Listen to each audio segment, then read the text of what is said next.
नमस्कार, मैं हूं आपके साथ इंशान। नेशनल टुडे 24 पे आप सभी का बहुत बहुत स्वागत है। बता दी ये खबर उत्तर प्रदेश के फिरोजाबाद से। सपा बसपा कांग्रेस पर जमकर बरसे प्रदेश के मुखिया सीएम योगी। फिरोजाबाद में भाजपा प्रत्याशी के समर्थन में की जनसभा। सूबे के मुखिया योगी आदित्यनाथ इन दिनों जमकर हर तरह से लोकसभा चुनाव को लेकर प्रत्येक जनपदों में जाकर भाजपा प्रत्याशियों के समर्थन में चुनावी जनसभाएं कर रहे हैं। वहीं 400 पार का नारा देकर जीत का दावा ठोक रहे हैं। लोकसभा क्षेत्र फिरोजाबाद में दूसरी बार प्रदेश के मुखिया योगी आदित्यनाथ का उड़न खटोला। भाजपा प्रत्याशी ठाकुर विश्वदीप सिंह के समर्थन में एक विशाल जनसभा को संबोधित करने के लिए Sirsaganj Girdhari inter college ground में विशाल जनसभा को संबोधित करते हुए प्रदेश के मुखिया योगी आदित्यनाथ ने सपा बसपा कांग्रेस पर जमकर हमला बोला और कहा कि मोदी ने 10 साल तक बिना थके बिना चूके देश के हित में काफी कार्य किए हैं। आज पूरी दुनिया में भारत को सम्मान की दृष्टि से देखा जा रहा है। सब मोदी की वजह से है। आज आतंकवाद समाप्त हुआ है। सुरक्षा का माहौल जो बना है वो सब देश के प्रधानमंत्री मोदी की बदौलत है। जमकर मोदी के गुण गाए। इस मौके पर सीएम ने लोगों से पूछा क्या सुरक्षा से खिलवाड़ करने वालों को वोट देंगे। सभा में उन्होंने कहा कि देश में 80 करोड़ लोग फ्री में राशन की सुविधा ले रहे हैं। 50 करोड़ लोगों के जनधन खाता खोल दिए गए हैं। वहीं करीब 10 करोड़ गरीबों को गैस का सिलेंडर मुफ्त में दिया गया है। ये सब देश के प्रधानमंत्री मोदी द्वारा अपनी सरकार में कार्य किए हैं, जो कि बिना जाति धर्म देखकर सभी को इन योजनाओं का लाभ दिया गया। कहा कि आज एक ही स्वर गूंज रहा है कि एक बार फिर मोदी सरकार। कहा कि राम मंदिर के निर्माण में रोड़ा बने इन सपा बसपा कांग्रेस वालों के सिर पर क्या पहनाएंगे ताज। क्या कांग्रेस समाजवादी पार्टी के लोग राम मंदिर का निर्माण करा पाते। आज लोगों को राम मंदिर निर्माण होने से खुशी मिली है। सीएम ने कहा कि राम मंदिर के निर्माण में सपा बसपा कांग्रेस के ये लोग ही रोड़ा बने हुए थे। ऐसे में क्या आप लोग उनके सिर पर ताज पहनाएंगे। कांग्रेस के लोग कहते थे कि राम है ही नहीं। कहा कि मथुरा में जितनी भी भूमि है वह केशव देव की भूमि है, श्री कृष्ण की जमीन है। और क्या कहा देखिए खास कुछ नहीं कर पाए थे। देश का सम्मान इन्होंने गिरवी रख दिया। सीमाएं असुरक्षित थी। कभी भी कोई दुश्मन देश भारत की सीमा में घुस जाता था। आतंकवाद और नक्सलवाद सिर चढ़ करके बोल रहा था, कहीं भी विस्फोट हो जाता था। विकास के कार्य ठप पड़े थे। गरीब कल्याणकारी योजनाओं में डकैती पड़ती थी। गरीब को मिलता ही नहीं था।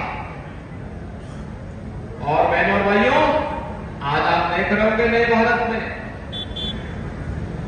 दुनिया में सम्मान बढ़ा है, सीमाएं सुरक्षित हुई है, आतंकवाद और नक्सलवाद समाप्त हुआ है। और अब तो कहीं जोर से पटाखा फट जाए ना तो पाकिस्तान पहले सफाई दे देता कि भाई मेरा हाथ नहीं है, मैं इसके पीछे नहीं हूं। देश की कमत है। बहनों और भाइयों, जब मजबूत हाथों में देश होता है ना तो दुश्मन दब करके रहता है। जब मजबूत हाथों में होता है तो दुनिया आंखें दिखाती है।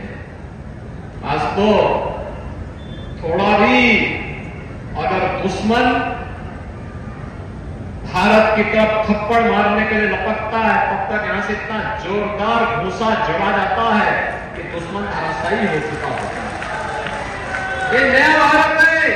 नया भारत मोदी जी के नेतृत्व में बिना रुके, बिना डिगे, बिना झुके और बिना हटे आत्मनिर्भर और विकसित भारत की परिकल्पना को साकार कर रहा है। आत्मनिर्भर और विकसित भारत है जिसके तहत मोदी जी ने, देखो इंदिरा गांधी जी ने 1970 में नारा दिया था गरीबी हटाओ का। गरीबी नहीं हट पाई। अब सोचो 54 वर्ष के बाद भी उनका नाती वही नारा लगाया जा रहा है, गरीबी हटा देंगे। का कैसे हटाएंगे? एक पत्रकार ने पूछा कैसे हटाएंगे, तो कहते हैं कि मैं सभी लोगों की संपत्ति का सर्वे कर दूंगा। तो कहा उसमें से अगर किसी परिवार में 6 लोग होंगे तो उनसे कहेंगे कि तुम्हारे लिए 2 कमरे पर्याप्त हैं, बाकी को मैं कांग्रेस के लोगों को आवंटित करवा दूंगा। अब क्या ये स्वीकार करेगा क्या? अरे मेहनत करेंगे आप, कमाई है आपकी, आपके बाप दादों की, और डकैती डालने का काम ये लोग करेंगे। क्या ये स्वीकार कर पाएगा क्या इसको? यानी जो दादी ने जो नारा दिया, नाती भी उसी नारे को तोते की तरह रट रहा है। और बहनों और भाइयों, जब देश पे संकट आता है, कोरोना का संकट आया था, तो राहुल जी देश छोड़कर के भाग गए। से आपको खुशी हुई? जिन लोगों को खुशी हुई थोड़ा हाथ खड़ा करके मुझे दिखाएंगे।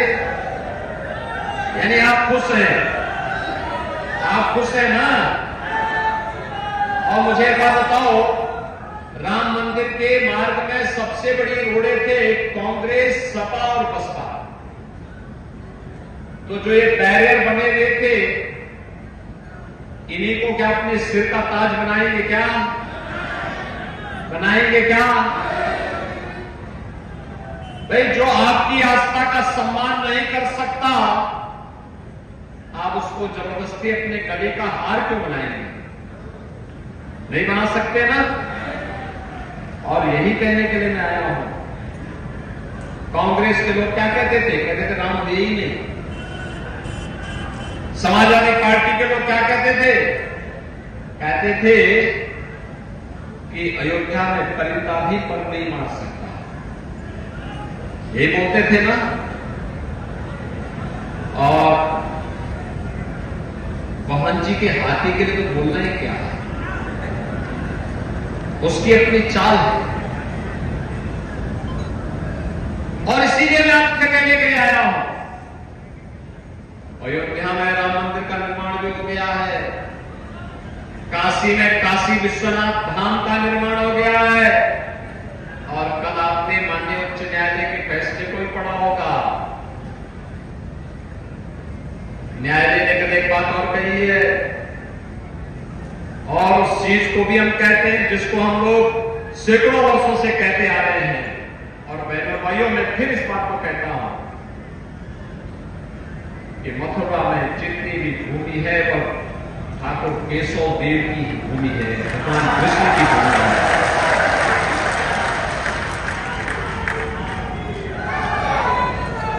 बहनों और भाइयों, एक तरफ मोदी जी के नेतृत्व में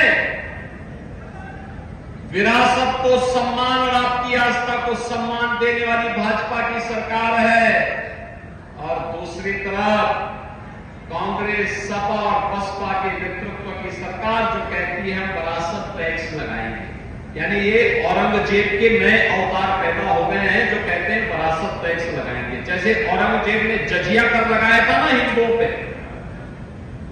क्या आप जजिया कर देंगे क्या स्वतंत्र भारत में? लेकिन ये जजिया कर आपसे वसूली करना चाहते हैं। कमाई आपके बाप दादा करेंगे, आपके पूर्वजों ने कमाया होगा। अब लूटने के लिए कांग्रेस, सपा के लोग आएंगे और कहेंगे तो हमारा विरासत टैक्स हो गया, आधी प्रॉपर्टी पे जबरन कब्जा कर देंगे। क्या आप इसको स्वीकार करेंगे? क्या ये देश स्वीकार करेगा? बहनों और भाइयों, ये आपके हक पर डकैती है। दूसरा, बाबा साहब भीमराव अम्बेडकर ने जब 1950 में देश का संविधान देश को समर्पित किया, तो संविधान बनाते समय उन्होंने एक बात का उल्लेख किया था। उन्होंने कहा था धार्मिक आधार पर देश के अंदर आरक्षण नहीं हो सकता, नहीं हो सकता है, क्योंकि यही कारण देश के विभाजन का बना था। लेकिन आज कांग्रेस ने अपने मैनिफेस्टो के माध्यम से फिर से भारत के विभाजन की आधारशिला रखने की कुछ चेष्टा की है। वह कहता है कि पिछड़ी जाति को मिलने वाले आरक्षण का एक हिस्सा काट करके मुसलमानों को दे दें, अनुसूचित जाति के आरक्षण का एक हिस्सा काट करके मुसलमानों को दे देंगे। यानी जो बाबा साहब भीमराव अंबेडकर कहते थे, ठीक उसके विपरीत कांग्रेस और सपा के लोग कर रहे हैं। क्या आप इसको स्वीकार करेंगे? क्या बहनों और भाइयों, ये देश को नुकसान पहुंचाने की साजिश के तहत कांग्रेस और सपा के लोग फिर से साजिश रचने लग गए हैं।